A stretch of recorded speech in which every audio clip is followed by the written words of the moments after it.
One of the biggest complaints that I get about polarity work, teaching women to be more feminine, is many women, as well as men sometimes, accuse this work of taking women back to the 1950s, which is archaic and outdated, and like, why would anyone want to go back there? Now, there's a few things that I have to say about that. One, there's actually a lot of things about the 1950s that were fantastic and way better than our culture today, because we've really been degenerating. Like, our culture is a complete train wreck mess. Broken homes, kids addicted to drugs and medication, can't function. Most people are unhappy, right? Despite us having so much at our fingertips, information and resources and things to do, most people are not very happy. However, the bigger thing that I want to talk about with the 1950s is it's a really bad thing to compare when it comes to polarity, because there's actually many issues with the 1950s, or really any time period prior to now, where there's actually an inversion, a subtle inversion of polarity. I would never say that there's really been a time period, to my knowledge, where men and women have been truly polarized in the way that I teach. It might look polarized on the surface, with men being in their masculine energy and women being in their feminine energy, but if you really dig a little bit deeper, you're going to find a bunch of issues.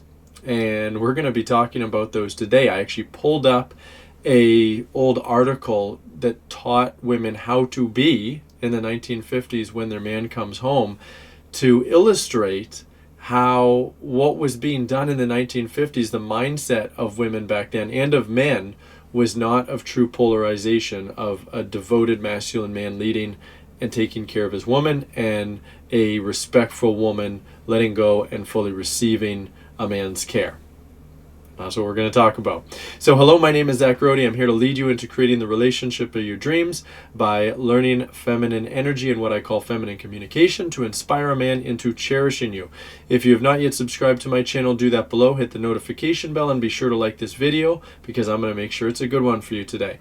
And if you would like to learn how to inspire a man into cherishing you, then go below this video, open up the description. You're going to see the links to all of my offers, and a great place to start is with my free webinar at zachrohdecoaching.com, where you'll learn how to inspire a man by shifting out of your unhealthy control patterns, and you'll see why you've not been getting the kind of results that you need from a man. Okay, so what I'm going to do is I am going to pull up this little article. I'm not going to read all of the points. Some of them are fine, and some of them are at least somewhat problematic. So I'm going to talk about the ones that are problematic and explain why they are problematic in polarity terms. So this is about a woman. Her man is coming home, and what's she going to do ahead of time, and also once he comes home. So prepare yourself. Take 15 minutes to rest so that you'll be refreshed when he arrives. Touch up your makeup, put a ribbon in your hair, and be fresh looking. He has just been with a lot of work-weary people. Be a little gay, that means happy, and a little more, we don't use that word anymore, and a little more interesting. His boring day may need a lift. Now, as a 1950s housewife, a woman probably has somewhere between 2 and 6 children, just to consider that she's taking care of all by herself. It's a really important detail in this. It would be very different if a woman has no children at all and has much less to do. So there's nothing wrong, just to put it out there, with presenting yourself nicely for your man. I think that both men and women should put in a reasonable amount of effort to present well for each other as much as possible, because that just helps maintain the attraction and connection and show that, you value the other person. Be a little gay and a little more interesting. His boring day may need a lift. This is where it veers into the more problematic, and the reason is kind of subtle. What it's suggesting, if you really think about the subtext here, is it's suggesting that she needs to try to make his day better by putting in effort, which means what she's really doing is anticipating his needs. And again, there's nothing wrong with presenting really well for yourself, and I really like to dress nicely. But for a woman, it should really, like, you should really be doing that more for yourself than anyone else. If you're doing it for your man, then what you're doing is you're trying to anticipate his needs and change his emotional state, which is energetically masculine to do. Whenever you're trying to get an outcome from your man, including trying to make him happy, you're in your masculine. On that note, I teach women a lot about, like, you should be respectful to a man. That's true, but you should be respectful because it feels good to be respectful. Like, you're ultimately doing it for you because now you're in your feminine energy, you're using feminine communication. That should feel good. If you're doing it to try to make your man feel respected, you're in your masculine energy and you're not in your feminine at all. And that actually means that you're not being respectful in the way that I teach. So by being a little gay and a little more interesting, this boring day may need a lift, that is implying that you are trying to lift up his day and make it more interesting, which means that you're subtly in your masculine energy, even if you're kind of being more like you're soft and open and everything as a woman. So you're wearing more of a feminine costume rather than being truly feminine. Now, of course, be an interesting person. It's good to be happy and not mopey and complaining and all of that. That's not the issue, but do that for yourself because it feels better to be like that than to be mopey and unhappy. But don't do it to try to lift up his day. Minimize all noise at the time of his arrival. Eliminate all noise of the washer, dryer, dishwasher, or vacuum. Try to encourage the children to be quiet, be happy to see him, greet him with a warm smile, and be glad he is home. I mean, nothing wrong with being happy to see him, nothing wrong with greeting him with a warm smile. The whole minimizing all noise, listen, if a man is like emotionally affected because the dryer is on, he's not masculine and there's something seriously wrong with him. Healthy men are not going to care about any of that stuff. I mean, sure, when he comes home, turn the vacuum off and so that you can go greet him. But to like stop a load of laundry and, oh my God, he's going to be home in 5 minutes, stop the dishwasher so that he has his peace. That's like infantilizing a man. That's a really weird thing to do. I can't imagine any man of reasonable health would care about any of that. All right, next one. Some don'ts. Don't greet him with problems or complaints. Don't complain if he is late for dinner. Count this as minor compared to what he might have gone through that day. So there's more to this, but obviously, yeah, you shouldn't greet him with problems and complaints. You should never complain, no matter what. You should use feminine communication to vulnerably share your problems, but not necessarily right away unless it's a major problem. So that's fair enough. Make him comfortable. Have him lean back in a comfortable chair or suggest he lie down in the bedroom. So have him lean back. What are you doing there? You're leading him, which you're mothering, right? Hey, sweetie, come here and lean back. That's mothering. You're treating him like a child, not like a man. He can do that himself. If he really wants help in some kind of way, he can be like, hey, baby, come here. Come help me lean back. I mean, let's say if he had an injury or something. Or suggest he lie down in the bedroom. Again, you're treating him like a child. He's not capable of deciding that for himself. He needs your suggestions. This is subtly, and sometimes not so subtly, all of this, or much of this, teaching women to be a man's mother rather than to be his lover, to be his feminine lover. And this is problematic too, because like this is throughout cultures, there is stuff like this that's wrapped into what men expect of women. And so men are like, they're leading women to be their mothers in certain ways. And it's actually causing a loss of polarity.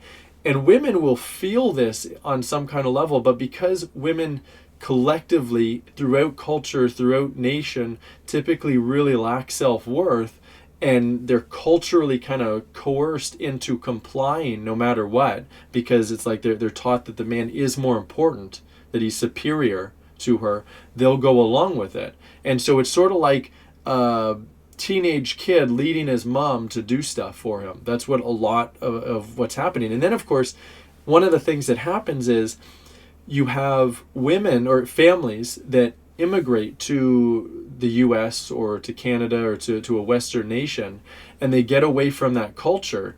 And then things become really depolarized because the woman kind of finds herself more and finds her voice. And she's like, F this, I don't want to be a man's mother, and I'm not going to be mistreated this way. I'm not going to be treated as inferior.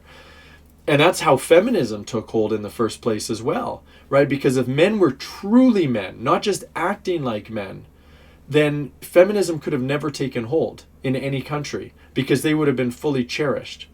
It could only take hold in a country where men and women are kind of acting the part of being masculine and feminine rather than being a true embodiment in both men and women. Okay, so have a cool or warm drink ready for him. Arrange his pillow and offer to take his shoes. I mean, I suppose if you use feminine communication and you say, may I take your shoes, it's still kind of leading, even if the feminine communication is perfect. If a man is in his masculine, he's just going to tell you what you want, what he wants, and you don't really have to anticipate his needs, even with using feminine communication. Speak in a low, soft, soothing, and pleasant voice. I mean, yes, a woman should, but it should come from a place of embodiment, not from a place of, ooh, I got to speak this way so that I can help my man relax. Because again, that would be mothering. You're trying to get an outcome. Allow him to relax and unwind. Listen to him. You may have a dozen things to tell him, but the moment of his arrival is not the time. Let him talk first. I mean, yes, but if a man is truly in his masculine energy, if he is in the caretaking role, in a true leadership role, he's not going to want to be treated like a king in the sense of like you're his servant and like it's going to be all about him. Because a true king, a true healthy king, is going to care about those that are under him that he is serving, right? And certainly so in a relationship with his woman. So a man should be coming home and his first priority should be like, how are you doing? Man, especially if you got 6 children that you've been taking care of all day. Sweetheart, how was your day? Is there anything that I can do to help? It shouldn't be this thing where he is seen as superior, he's seen as the king, and you're like a lowly servant or a slave or something. That's what kind of being implied here. So that's what I would do. If I come home from I kind of work from home in my office 50 feet away from the house, but I want to see how my wife is doing because I am in that mode of taking care of her. And if I need something from her, I'm going to direct her. Be like, hey, sweetheart, go do this. But otherwise, I'm going to be focused on what her needs are. And then bringing us to the next one, make the evening his. Never complain if he does not take you out for dinner or to other places of entertainment. Again, complaining is a problem, but the way that they're actually suggesting is never bring it up as a problem. You absolutely should bring that stuff up as a problem, but using respectful feminine communication, not complaining, not the way that women typically communicate these issues, because yes, that will push him away. If you just don't say anything, then you're turning yourself into a doormat. You're not communicating your needs. You're disempowering yourself, and you're actually not in your feminine because you're just kind of hoping that things will get better. You're trying to get an outcome by staying silent. That's, again, energetically masculine because you're trying to get an outcome. Instead, try to understand his world of strain and pressure, his need to be home and relax. I mean, certainly try to be accepting of him. Try to let go of judgments, but understand that you need to be taken care of. And this is, again, putting you in the role more as the mother than anything else. You need to be cherished. It's his job to cherish you. You need to respect him, right? You need to look up to him as your hero. You need to use feminine communication with him. You need to be permissive. You need to be vulnerable when you communicate. All that stuff is super important, but your job is not to be like trying to mother him, make him comfortable, make him feel certain ways. He will feel a certain way just by you focusing on you and being respectful for yourself because you love to be in your feminine energy. It's not something you're trying to do. Otherwise, it's a feminine costume. The goal, try to make your home a place of peace and order where your husband can renew himself in body and spirit. I mean, there's nothing wrong with a peaceful and orderly home, though that again should be done more for you than anybody else because it feels peaceful for you to have order in the home. So overall, what's going on here, some of this stuff is good. Some of this is subtly leading a woman into the mothering role. That's the giving role rather than being in the receiving role. And so what's going to happen is women in the 1950s and before the 1950s and throughout different cultures, they are going to be relatively compliant, not submissive, because submissive is when you're following a man's lead, following your own heart, essentially. It's like a full yes to you, rather than doing it because you're afraid of the repercussions of not doing it. Oh, I'll be a bad wife. Oh, I'm not following this newspaper. Oh, you'll be mad at me. You're being truly submissive for you, you're communicating your needs vulnerably, you're truly in your feminine energy, and this is not it. What it's teaching is subtle mothering, subtly anticipating a man's needs, subtly trying to get an outcome of making him happy. That's what a man should be doing for you. And so it's subtly going to be creating femininity costumes in women where they're not actually truly embodying in their feminine energy. It might look like it, and it might even feel like it superficially, but a man's not going to be truly inspired to take care of a woman who does this because she's not fully in her self-worth. She's doing a lot of the right things, but for the wrong reasons. And so it's going to create this kind of inverted dynamic where on the surface, everything might look good, or most of it might look good. Under the surface, the energy is all messed up. And this is part of the reason why a lot of women in the 1950s and before the 1950s are not happy. Because you're never going to be, like, a woman can be fulfilled as a housewife. For some women, no, but a lot of women can. But only as a cherished housewife. Only when the man is really considering your needs, really taking care of you, anticipating your needs, listening to you, wanting to hear about your feelings, wanting to understand about your experience, opening you up, leading you with care, being thoughtful. As long as that's happening, yeah, a woman can be very fulfilled in that role. But if you're in the housewife role and you're like subtly a mother to your man, that's just one more child. And that's not going to be fulfilling. And so, of course, the idea of like women believing that polarity is going to be bringing them back to the 1950s, I mean, yeah, that would kind of suck because you don't want that.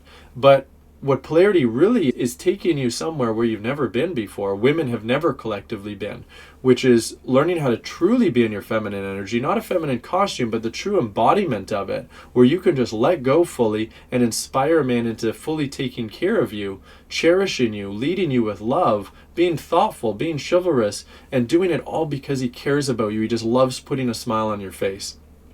This is what I help women do. I would love to help you if this video is resonating with you. If you would like to learn and get support on how to make these shifts, then go to thedreamrelationship.com where you'll learn about my academy program in a video and our process of helping women make these shifts, shifting out of your control patterns and into being vulnerable and using feminine communication and healing any self-worth issues that are in the way of it. There is a link to book a call with me below that video. You can book a call. We'll talk all about what's going on in your love life, what the problems are, where you're stuck, what your control patterns are. I'll give you some coaching on everything, and we'll see if the academy is the right solution for you. Sound good? I'd love to see you there.